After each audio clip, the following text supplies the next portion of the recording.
everyone, welcome to the Real Estate Tax Tips channel. My name is Cherry Chen, a chartered professional accountant located in Oakville, Ontario, Canada, and I'm on a mission to become the Google map for hardworking Canadians seeking financial freedom.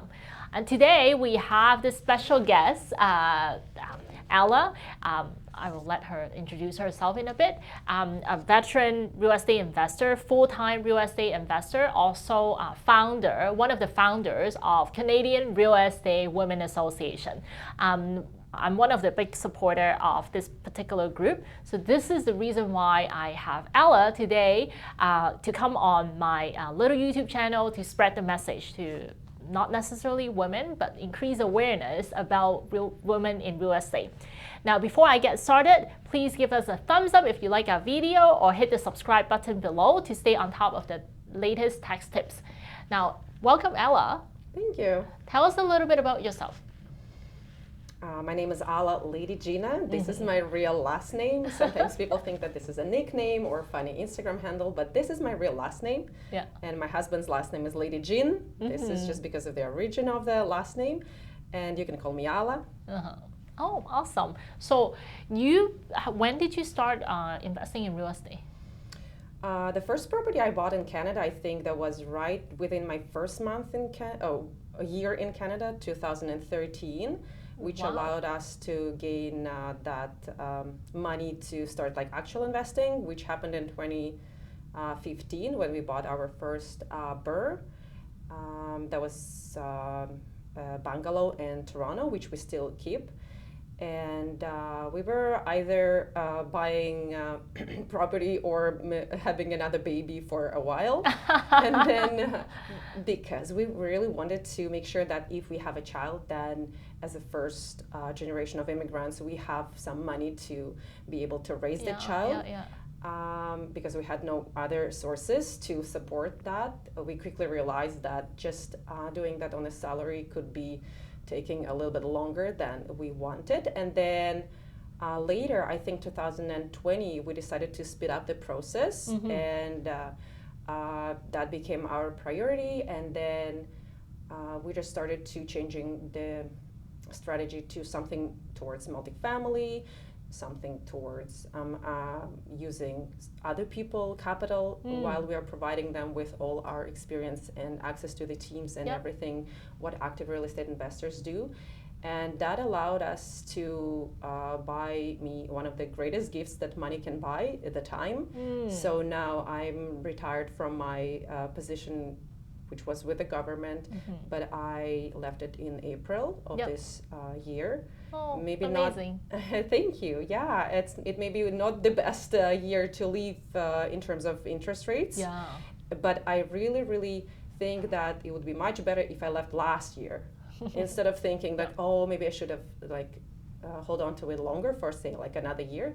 No, actually the better year would be if I did it last year. So sometimes to gain the max out of it, you need to be more proactive and be more brave. Yeah, absolutely. So you mentioned that you came here in 2013. 2012. And 2013 was the year that you purchased your first property. Yes. And then where I lived. Yes. And then how many kids did you have at the time? One. And then one property, one child. Yeah. 2 properties, 2 children. 3 children, you need 3rd property. And that's how we grew. Oh my God, initially. That's amazing. So your background, can you tell me a little bit about your background? Where you came from and what triggered you to move to Canada? I'm always very proactive, same as my husband. My education is in medical field. I'm a medical doctor, and I still have that diploma hanging on somewhere in my closet. And my husband is a PhD, so we learned very quickly that if you want to go far, you need to be very proactive. And that's how we realized back in Russia that if we want to grow the way we want to grow, we need to probably go to one of countries where our efforts would be with much higher returns in all aspects, if I can say that way. So by going with systematic approach, we chose Canada, learned how to immigrate to Canada. It took us several years to prepare everything and go through all the process because we were coming as qualified, skilled people. We came, you know, right? Yeah. It's not that easy to be leaving everything behind in your country and then go here with like zero support. But that's how we managed to do it. And I shouldn't say zero support, because by the time when we were here, we already had friends here. Yes, we gained them through the internet, but that was for several years while we were waiting. And then in turn, when we were growing our portfolio, we were able to actually make sure that we give back to those friends, and now they are our capital investors. Oh, awesome. Yes, cool. and that it really makes me feel good, Yeah. because of our growth, Yeah. we're able to give back. This Not only we were able to pay all the taxes Yeah. as newcomers Yeah. who are like qualified and everything. My husband started working like almost next month since we immigrated, but now we're also able to provide back to the housing market, to the capital investors, to like the whole society, the community, because when we usually use BRRRR Yeah. when we buy something which is a really bad condition, and like you don't want to even want to touch it. Normal people would not want to touch you don't it. want to smell Average. it, you don't Yeah. want to touch it. Yeah. And then we turn that into something really beautiful, and where families having babies, where families grow children. That makes me feel really good. And here in Canada, I was working as a public health nurse, Yeah. which also very similar to investing, Yeah. except you're investing not in your wealth, but in your health. Yeah. When you act, again, very proactively, well in advance, and you have to take strategic steps towards your goal, and then the return is much higher, as if like we were comparing to just working on those fires that you need to address here Yes. and now. Yes. So, wow, that's quite an interesting story, because that's It is. like an immigrant story. That's a successful immigration story. Yeah. So it's very inspiring to a lot of people. Yeah, just like yours when you were the other month at the crew and you were sharing part of your stories. Yes. And part of its story will probably just stay at our library forever. Yeah. But because it has very specific details when the actual the actual story is in details. Yeah. Because if you just don't say all those details, then the story may sound like, oh yeah, I heard that, been there, done that. Yeah. But when you hear the details Yeah. and what you went through to become Yeah. successful as a Yes. daughter and in new Yes. country Yes. and graduating with that top level, how Yes. like what exactly you went through, that what makes that a Oh. real life. That Yeah. what really resonated, and so many women were reaching out to me with all that message that, oh, now I understand. Yeah. Now I feel like I'm not alone. Yeah. So It's to that's why- connect with people. We all have to be vulnerable, right? Like we what are. Renee Yeah. Brown said, vulnerability. Yeah, we yeah, need and to have that. And in real estate, I found like sometimes women also, or men, they try to say that there is no details or vulnerability, or even sometimes they don't feel like sharing their strengths because they feel like it's not a space to share stories. It's not a space, maybe not a room to share and be vulnerable. But this is how we connect. This is how we learn that. This is how we learn from each other. This is how it resonates. This is how we understand that we're all human. Yeah. Because for me, real estate is not just where I make money, and like real estate is a place to make really good money, but it's not just about making money, it's about living your life.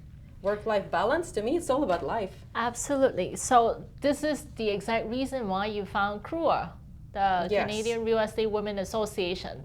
So I hosted events before. For those of you who don't know, I hosted an event for 1,500 people, and every month I still host my own client-only webinar.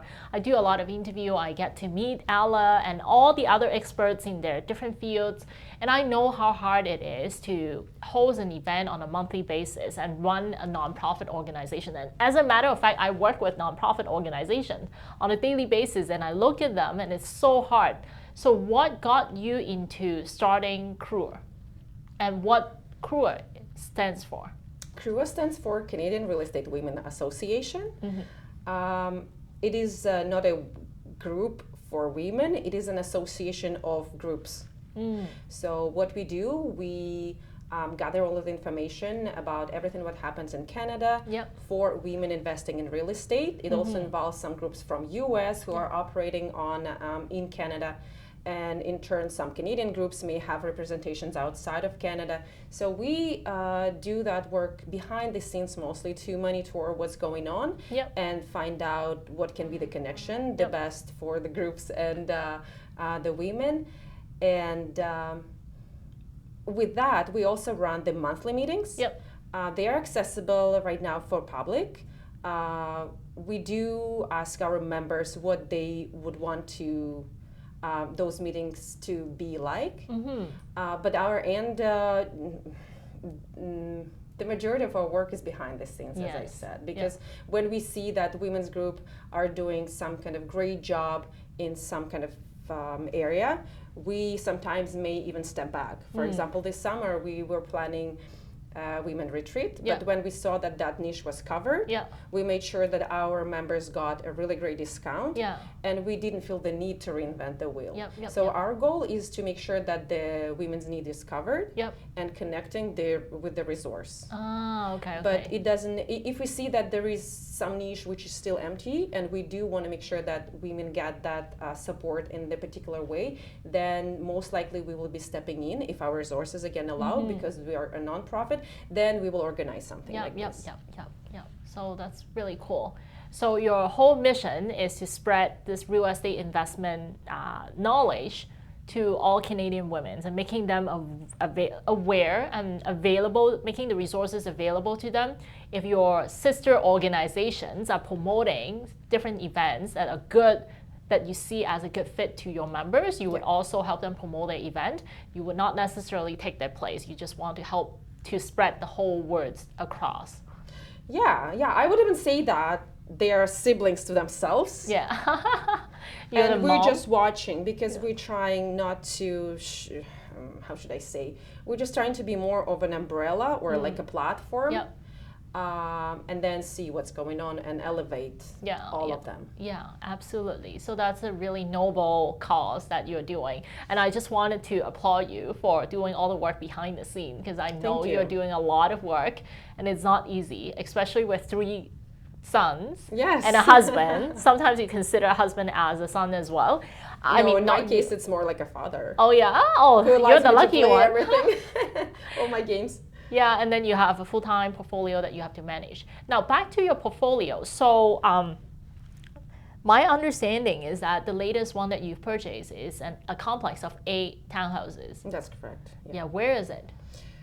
So in July, I think we bought it in Pembroke. It's about 45 minutes from Ottawa. And I don't know if maybe that's going to be the last one in Ontario, considering all the rules and upcoming changes we may have within the next, say, 5 years with the LTB and everything. But still, the deals are still there. So we purchased that, I think that was July or June. So it's 8 townhouses that you bought. It's 8 townhouses, and it's close to military base. So the tenant profile is still promising. And is it fully rented? We were able to naturally turn over 4 units out of 8. Oh, wow. Within this short period of time. And I think 1 unit remains vacant right now because it's right under the construction at this moment. Oh, okay. So then but otherwise, it's fully rented. Oh, that's amazing. Good. That's in this, it's a reasonable return. So I think that with all the construction, it's kind of maybe breaking even, and I don't see that there is a lot of cash flow right now. We're not expecting lots of cash flow every month, but this is basically the goal we have right now in Ontario. When you invest in multifamily space, you're aiming mostly for appreciation in the long run, not as much as the cash flow today. So that's basically our main concern, to make sure that we don't have any cash calls to our capital partners. And I'm proud to say that in Horizon Capital, we didn't have any cash calls during all these waves. So our capital partners were sitting pretty safe on this. But they also understand that that comes with the appreciation game, which is a wealth creation strategy, the generational change. Again, when we're talking about passing money down to your children or having safer future 5-10 years down the road, you have to be patient. It's not something what you expect tomorrow. Yeah. If you place that potato in the ground today. Yeah, the real estate game is never really about creating wealth, like making money short term tomorrow. Yeah. It's always about a long term gain. Sometimes with some strategies, people may expect that, and some of them make good returns, maybe I don't know, like short-term rentals or student rentals or something else, but it rarely comes with both. So if you're gaining good cash flow today, then most likely your appreciation gain will be well less promising. The ROI, the return on investment will be way lower, and that's okay too. It just depends where you're planning to go. Yeah, and absolutely. Again, in Horizon Capital, we decided to focus on multifamily, on appreciation growth, and this is where we grow. This is where we are growing our expertise as well. And we're just staying away from all the shiny object syndromes, even though all those lucrative, I don't know, Airbnb, student rentals, they are so appealing. Yeah. But you just have to stay focused and keep moving towards your goal. That's amazing. That's always a great tip, because a lot of people are looking at shiny object. They do have the shiny object syndrome, so they hop from one investment to another, to another, to another.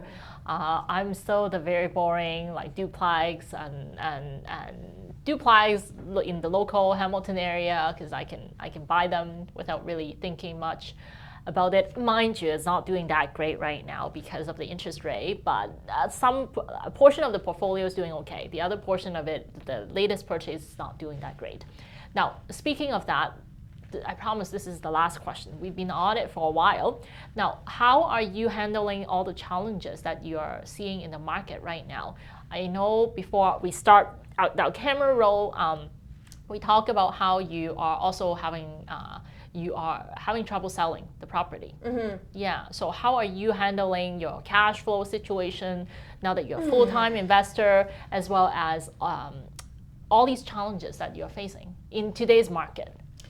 So that really depends on how motivated you are. So in our case, we were selling 2 properties, and one of them was a cottage on the lake, and the other one was a single-family home, which we purchased a bit earlier than realizing how you actually invest in real estate. Yeah.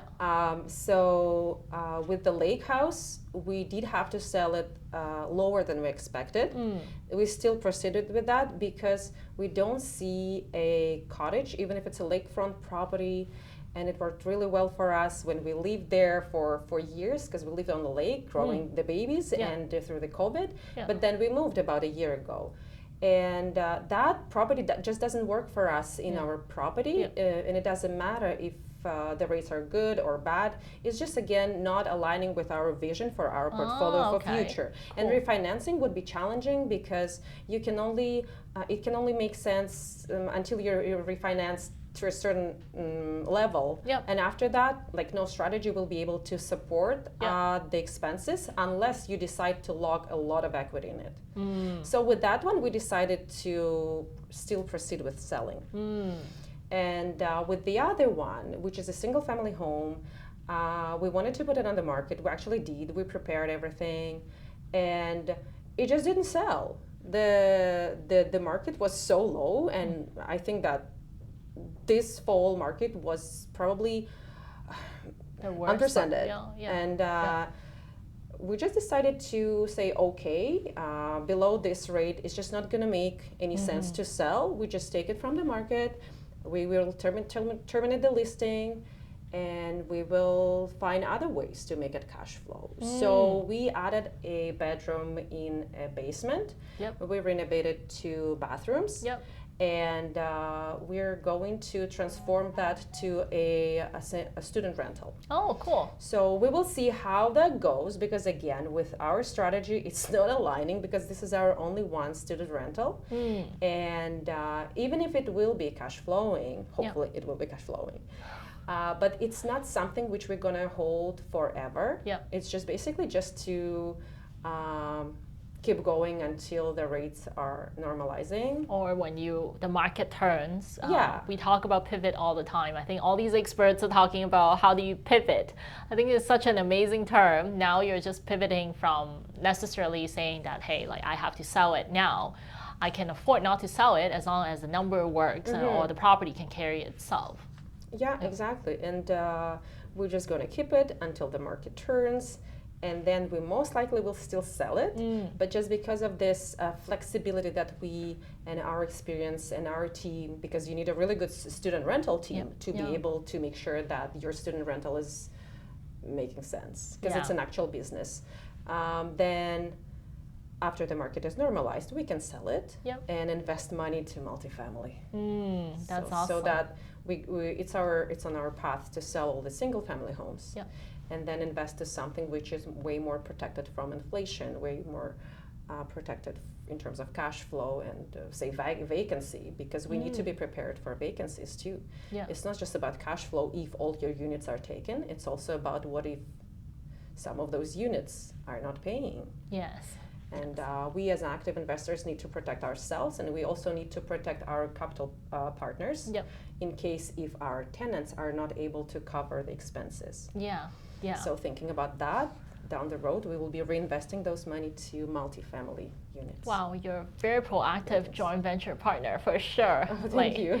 Yes, this is a pleasure to be talking to you about all these investment and how to invest with a purpose as well. Like I like how everything you do align with like a goal, and you're staying with your own lane, within that lane to achieve that goal. That's very inspiring too. Thank you. Yes. It's my pleasure. Thank you so much for coming on. So for anyone who's interested in learning more about Kruer, how can they find you?